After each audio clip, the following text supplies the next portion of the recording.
Hello everyone, welcome back. This is MGS Pavan. ಈ ವಿಡಿಯೋದಲ್ಲಿ critical angle ಅದೇ ರೀತಿ ಟೋಟಲ್ ಇಂಟರ್ನಲ್ ರಿಫ್ಲೆಕ್ಷನ್ ಬಗ್ಗೆ ಡಿಸ್ಕಸ್ ಮಾಡೋಣ. ಇದು ನೀಟು, JEE ಅದೇ ರೀತಿ KCET ಬೋರ್ಡ್ ರಿಲೇಟೆಡ್ ಎಕ್ಸಾಮ್ಗೆ ಇಂಪಾರ್ಟೆಂಟ್ ಆಗಿರುತ್ತೆ. ನೀವು ಮೊದಲನೇದಾಗಿ ಈ ಚಾನಲ್ನ ಸಬ್ಸ್ಕ್ರೈಬ್ ಮಾಡಿಲ್ಲ ಅಂದರೆ ಮೊದಲು ಸಬ್ಸ್ಕ್ರೈಬ್ ಮಾಡಿ, ನಂತರ ಬೆಲ್ ಐಕಾನ್ ಪ್ರೆಸ್ ಮಾಡಿ. ಇಲ್ಲಿ ನಿಮಗೆ ಒಂದು ಐಡಿಯಾ ಸಿಗುತ್ತೆ. ಇಲ್ಲಿ ಇದೇನೋ ಫೈಬರ್ ಥರ ಇದೆ, ಕೋರ್ ಥರ ಕಾಣಿಸ್ತಿದೆ, ಪ್ಲಾಸ್ಟಿಕ್ ಕೋಟೆಡ್ ಆಗಿದೆ. ಇದೇನು ಅನ್ನೋದು ಇವಾಗ ನೋಡೋಣ. ಮೊದಲನೇದಾಗಿ critical angle total internal reflection. ಅದರಲ್ಲಿ ಕ್ರಿಟಿಕಲ್ ಆ್ಯಂಗಲ್ ನಾವು ಡಿಸ್ಕಸ್ ಮಾಡೋಣ. ಇದು ನಾವು ರೇರರ್ ಮೀಡಿಯಮು, ಡೆನ್ಸರ್ ಮೀಡಿಯಮು, ಅದೇ ರೀತಿ ಇಲ್ಲಿ certain angle with the surface form ಆಗಿದೆ. ಇದು N1 ವಾಟರು, ಇದು N2 ಏರ್ ಆಗಿದೆ. ಇದು ವಾಟರ್ ಅನ್ನೋದು ಇಲ್ಲಿ ಡೆನ್ಸರ್ ಮೀಡಿಯಮ್ ಆಗಿದೆ, ಏರ್ ಅನ್ನೋದು ಇಲ್ಲಿ ರೇರರ್ ಮೀಡಿಯಮ್ ಆಗಿದೆ. ಸೊ ಇದು ಕ್ರಿಟಿಕಲ್ ಆ್ಯಂಗಲ್ ಯಾವ ರೀತಿ ಡಿಫೈನ್ ಮಾಡ್ತಾರೆ? The angle of incident in the denser medium for which the angle of refraction in the rarer medium becomes 90 degree is called as critical angle. ಹಿಂಗಂದ್ರೆ ನಾವು ಯಾವುದೋ ಒಂದು certain ಆ್ಯಂಗಲಲ್ಲಿ ಡೆನ್ಸರ್ ಮೀಡಿಯಮಲ್ಲಿ ರೇನ ಇನ್ಸಿಡೆಂಟ್ ಮಾಡಿದಾಗ ಅದು ರಿಫ್ರಾಕ್ಟ್ ಆಗುತ್ತಲ್ಲ, ಆ ಆ್ಯಂಗಲ್ ಬಂದು 90 ಡಿಗ್ರಿ ಫಾರ್ಮ್ ಆಗುತ್ತೆ. ಆದರೆ ಅದನ್ನು ಅಂಥ ಆ್ಯಂಗಲ್ ಏನಂತ ಕರಿತೀವಿ? ನಾವು ಕ್ರಿಟಿಕಲ್ ಆ್ಯಂಗಲ್ ಅಂತ ಕರಿತೀವಿ. ಇದು ನಾರ್ಮಲ್ಲು. ಈ ನಾರ್ಮಲ್ಲು ಮತ್ತು ಇದು ರಿಫ್ರಾಕ್ಟೆಡ್ ಆಗಿರೋದು ಆ್ಯಂಗಲ್ ಎಷ್ಟಿದೆ? ಇಲ್ಲಿ 90 ಡಿಗ್ರಿ ಆಗಿದೆ. ಇಂಥ ಆ್ಯಂಗಲ್ ಏನಂತ ಕರಿತೀವಿ ಅಂದರೆ ಕ್ರಿಟಿಕಲ್ ಆ್ಯಂಗಲ್ ಅಂತ ಕರಿತೀವಿ. ಕ್ರಿಟಿಕಲ್ ಆ್ಯಂಗಲ್ ಬಂದ್ಬಿಟ್ಟು ಸರ್ಟೈನ್ ಮೆಟೀರಿಯಲ್ಸ್ಗೆ ಯಾವುದೇ ರೀತಿ ಡೈಮಂಡ್ಗೆ 24 ಆಗಿರುತ್ತೆ, ಕ್ರಿಟಿಕಲ್ ಆ್ಯಂಗಲ್ ಗ್ಲಾಸ್ಗೆ 42 ಆಗಿರುತ್ತೆ. ಅದೇ ರೀತಿ ಕ್ರಿಟಿಕಲ್ ಆಫ್ ವಾಟರ್ ಇಷ್ಟ ಆಗಿರುತ್ತೆ. ನೀವು ಇದನ್ನು ನೆನಪಲ್ಲಿ ಇಟ್ಕೊಳ್ಬೇಕಾಗಿರುತ್ತೆ. ಅದೇ ರೀತಿ ನಾವು refractive index of denser medium is equal to mu ಅಂತ ಕನ್ಸಿಡರ್ ಮಾಡಿದ್ವಿ. Mu is equal to 1/sin c. ಇದು sin c ಅನ್ನೋದು ಕ್ರಿಟಿಕಲ್ ಆ್ಯಂಗಲ್ ಆಗುತ್ತೆ. ಇದು ಕ್ರಿಟಿಕಲ್ ಆ್ಯಂಗಲ್ಲು ಯಾವ ರೀತಿ ಫಾರ್ಮುಲಾ ಅನ್ನೋದು ನೆಕ್ಸ್ಟ್ ಇದರಲ್ಲಿ ಗೊತ್ತಾಗುತ್ತೆ. Total internal reflection.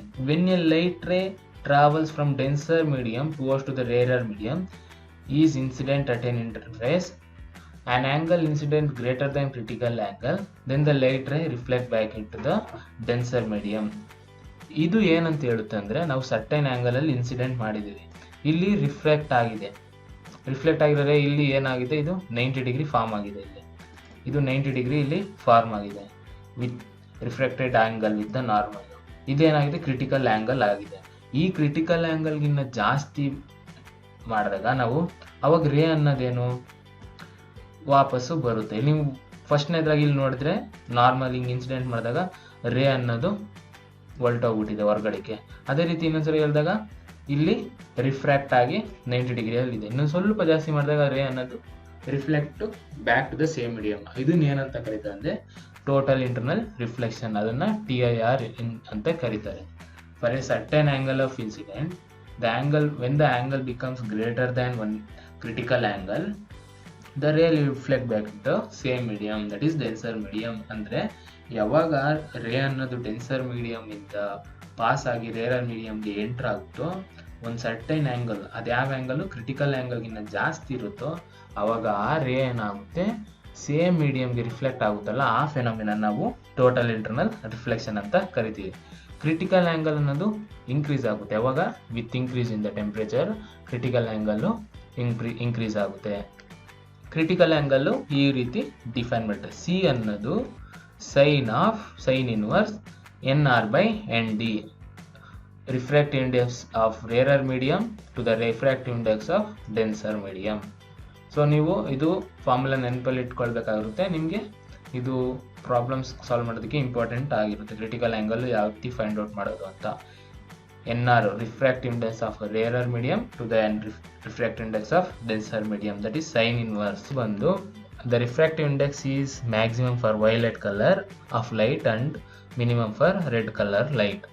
ಇದು ವೈಲೆಟ್ ಕಲರ್ ಲೈಟ್ಗೆ ಮ್ಯಾಕ್ಸಿಮಮ್ ಆಗಿರುತ್ತೆ, ಅದೇ ರೆಡ್ ಕಲರ್ ಲೈಟ್ಗೆ ಕಡಿಮೆ ಆಗುತ್ತೆ ರಿಫ್ರಾಕ್ಟಿವ್ ಇಂಡೆಕ್ಸ್ ಅನ್ನೋದು. ಸೊ ನೀವು ರಿಲೇಷನ್ನ ನೆನಪಲ್ಲಿ ಇಟ್ಕೊಳ್ಬೇಕಾಗಿರುತ್ತೆ. ಮೊದಲು ರಿಫ್ರಾಕ್ಟಿವ್ ಇಂಡೆಕ್ಸ್ ನಾವು ಡಿಸ್ಕಸ್ ಮಾಡೋದಕ್ಕಿಂತ ಮುಂಚೆ ನಾವು ಹೇಳಿದ್ವಿ ರಿಫ್ರಾಕ್ಟಿವ್ ಇಂಡೆಕ್ಸ್ ಇವರು ಯಾವ ರೀತಿ ವೆಲಾಸಿಟಿ ಅದೇ ರೀತಿ ವೇವ್ಲೆಂತ್ಗೆ ರಿಲೇಟ್ ಆಗಿದ್ದೀನಿ ಅಂತ. ನಿಮಗೆ ಹಿಂದಿನ ವಿಡಿಯೋದಲ್ಲಿ ಅದನ್ನು ಹೇಳಿದ್ದೀನಿ. ಸೊ ನೀವು ಅದನ್ನು ಇನ್ನೊಂದ್ಸರಿ ವಾಚ್ ಮಾಡಿದ್ದು ಬಂದಾಗ ಅದು ಯಾವ ರೀತಿ ರಿಲೇಟ್ ಆಗಿದೆ ಅಂತ ನಿಮಗೆ ಗೊತ್ತಾಗುತ್ತೆ. ನೆಕ್ಸ್ಟ್ ಬಂದು that is mu of V is greater than mu of R. Refractive index of violet is greater than refractive index of R. ಇದು ನೀವು ನೆನಪಲ್ಲಿ ಇಟ್ಕೊಳ್ಬೇಕಾಗುತ್ತೆ, ಮಲ್ಟಿಪಲ್ ಚಾಯ್ಸ್ ಅಲ್ಲಿ ಕೇಳ್ತಾರೆ. ನೆಕ್ಸ್ಟ್ ಬಂದ್ಬಿಟ್ಟು therefore critical angle is maximum for red of light and minimum for violet light. Critical angle ಅನ್ನೋದು ರೆಡ್ಗೆ ಜಾಸ್ತಿ ಇದೆ, ಅದೇ ರೀತಿ ವೈಲೆಟ್ಗೆ ಕಡಿಮೆ ಇದೆ. ನೀವು critical angle in terms of wave length ಕೇಳ್ತಾರೆ, ಆವಾಗ ನೀವು ಅದನ್ನು ಯಾವ ರೀತಿ ರೆಪ್ರೆಸೆಂಟ್ ಮಾಡಬೇಕು ಅಂತ ನೀವು ನೆನಪಲ್ಲಿ ಇಟ್ಕೊಳ್ಬೇಕಾಗಿರುತ್ತೆ. CV is equal to CR. Critical angle of violet ಕಡಿಮೆ ಇರುತ್ತೆ, ಕ್ರಿಟಿಕಲ್ ಆ್ಯಂಗಲ್ ಆಫ್ ರೆಡ್ ಜಾಸ್ತಿ ಇರುತ್ತೆ. Total internal reflection occurs if angle of incident in the denser medium exceed the critical angle.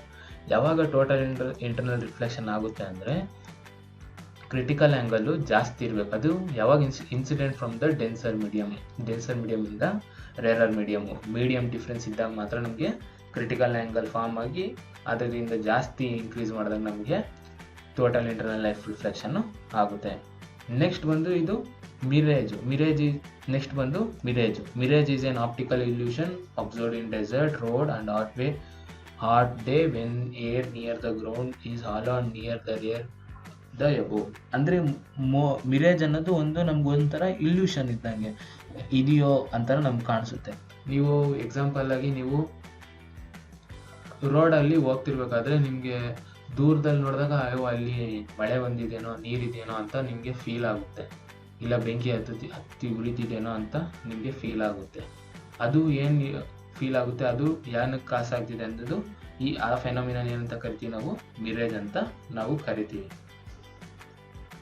Next ಬಂದು optic fibres works on the basis of phenomena of total internal reflection. Optic fibre ಅನ್ನೋದು ಯಾವ phenomena ಮೇಲೆ work ಆಗುತ್ತೆ ಅಂದರೆ total internal reflection ಮೇಲೆ work ಆಗುತ್ತೆ. Optic fibre consist of several thousand of very long fine quality fibre of glass or quartz. ಇದು ಏನರಿಂದ ಮಾಡಿರ್ತಾರೆ ಅಂದರೆ ಗ್ಲಾಸು ಅಥವಾ ಕ್ವಾರ್ಟ್ಸ್ ಇಂದ ಇದನ್ನ ಮ್ಯಾನುಫ್ಯಾಕ್ಚರ್ ಮಾಡಿರ್ತಾರೆ.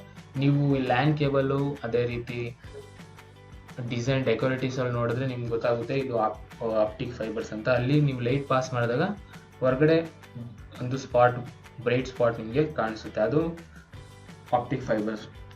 The diameter of each fibres order of 10 to 4 centimeter. ಆ ರೇಂಜು ಅಷ್ಟಿರುತ್ತೆ. With refractive index being of order 1.5. Refractive index ಅನ್ನೋದು 1.5 ಆಗಿರುತ್ತೆ. Optic fibres are used in transmission reception of signal by converting them first into light signal. ಇದು information transfer ಮಾಡೋದಕ್ಕೆ, ಅದೇ ರೀತಿ electrical signals transfer ಮಾಡೋದಕ್ಕೆ ಲೈಟ್ನ use ಮಾಡಿಬಿಟ್ಟು ಅದನ್ನು ನಾವು ಇನ್ನೊಂದು ಡಿವೈಸ್ ಕನೆಕ್ಟ್ ಮಾಡಿ ಆ ಇನ್ಫಾರ್ಮೇಷನ್ನ ಎಕ್ಸ್ಟ್ರಾಕ್ಟ್ ಮಾಡ್ತೀವಿ. ಅದು ಯಾವ ರೀತಿ ಇರುತ್ತೆ ಅಂತಂದರೆ ಯೂಶಲಿ ಈ ರೀತಿ ಇರುತ್ತೆ. ನಾನು ಬಿಗಿನಿಂಗ್ ಆಫ್ ದ ವಿಡಿಯೋದಲ್ಲಿ ನಿಮ್ಗೆ ಹೇಳಿದ್ದೆ ಇದೇನು ಅಂತ. ಇದು ಆಪ್ಟಿಕ್ ಫೈಬರ್. ಸೊ ಅದರಲ್ಲಿ ಯಾವ ರೀತಿ ಆಗುತ್ತೆ ಅಂದರೆ ನಾವು ಇನ್ಸಿಡೆಂಟ್ ಮಾಡಿದ್ದೀವಿ, ಇದು ಇನ್ಸಿಡೆಂಟ್ ಆ್ಯಂಗಲ್, ಇದು ಬೆಂಡ್ ಆಗಿದೆ ಸರ್ಟೈನ್ ಆ್ಯಂಗಲಲ್ಲಿ, ರಿಫ್ರ್ಯಾಕ್ಟ್ ಆಗಿರೋದೇ ದೆನ್ ಮೀಡಿಯಮಲ್ಲಿ ಎಂಟ್ರಾಗಿ ಕ್ರಿಟಿಕಲ್ ಆ್ಯಂಗಲ್ಗಿನ್ನ ಜಾಸ್ತಿ ಆಗಿದೆ. ಸೊ ಅವಾಗ ಏನಾಗುತ್ತೆ, ಟ್ರಾನ್ಸ್ಮಿಟ್ ಆಗೋ ಬದಲು reflect back to same medium ಆಗುತ್ತೆ, ಈ ರೀತಿ ಹೋಗುತ್ತೆ. ಇದು ಆಪ್ಟಿಕಲ್ ಸಿಲಿಂಡ್ರು. ಅದ್ರ ಒಳಗಡೆ ಇರೋದನ್ನ ನಾವೇನಂತ ಕರಿತೀವಿ, ಕೋರ್ ಅಂತ ಕರಿತೀವಿ. ಅದ್ರ ಔಟರ್ ಕವಿಂಗ್ ಏನಂತ ಮಾಡ್ತೀವಿ, ಕ್ಲೇಡಿಂಗ್ ಅಂತ ಕರಿತೀವಿ. ಅದು ಪ್ಲಾಸ್ಟಿಕ್ ಕೋಟ್ ಮಾಡಿರ್ತಾರೆ ಅದನ್ನ ಹೊರಗಡೆ. ಅದ್ರ ಕೋರ್ ಒಳಗಡೆ ಏನಾಗುತ್ತೆ, ಲೈಟ್ ಅನ್ನೋದು ಪಾಸ್ ಆಗುತ್ತೆ. ಕೋರ್ ಒಳಗಡೆ ಲೈಟು ಪಾಸ್ ಆಗುತ್ತೆ. Thank you for watching. ಈ ವಿಡಿಯೋ ನಿಮಗೆ ಇಷ್ಟ ಆಗಿದ್ರೆ ಪ್ಲೀಸ್ ಲೈಕ್ ಮಾಡಿ, ಅದೇ ರೀತಿ ನಿಮ್ಮ ಫ್ರೆಂಡ್ಸ್ ಜೊತೆ ಶೇರ್ ಮಾಡಿ, ಸಬ್ಸ್ಕ್ರೈಬ್ ಮಾಡೋದು ಮರಿಬೇಡಿ. ಅದೇ ರೀತಿ ಯಾವುದನ್ನ ಡೌಟ್ಸ್ ಇದ್ದರೆ ಕಮೆಂಟ್ ಮಾಡಿ. ನಿಮ್ಗೆ ಯಾವುದನ್ನ ಟಾಪಿಕ್ ಡಿಸ್ಕಸ್ ಮಾಡಬೇಕಾದ್ರೆ ಕಮೆಂಟ್ ಮಾಡಿ, ಆ ಟಾಪಿಕ್ನ ಡಿಸ್ಕಸ್ ಮಾಡೋಣ. ನಿಮ್ಮ ಕಮೆಂಟ್ಸೇ ಅದೇ ರೀತಿ ಲೈಕ್ಸ್ ನಮಗೆ ಗ್ರೇಟ್ ಕಾಂಟ್ರಿಬ್ಯೂಷನ್ ಆಗುತ್ತೆ. ಸೊ ಇದು ನೀವು ಮಾಡ್ಬೋದು. Thank you for watching. Please do like and subscribe to my channel.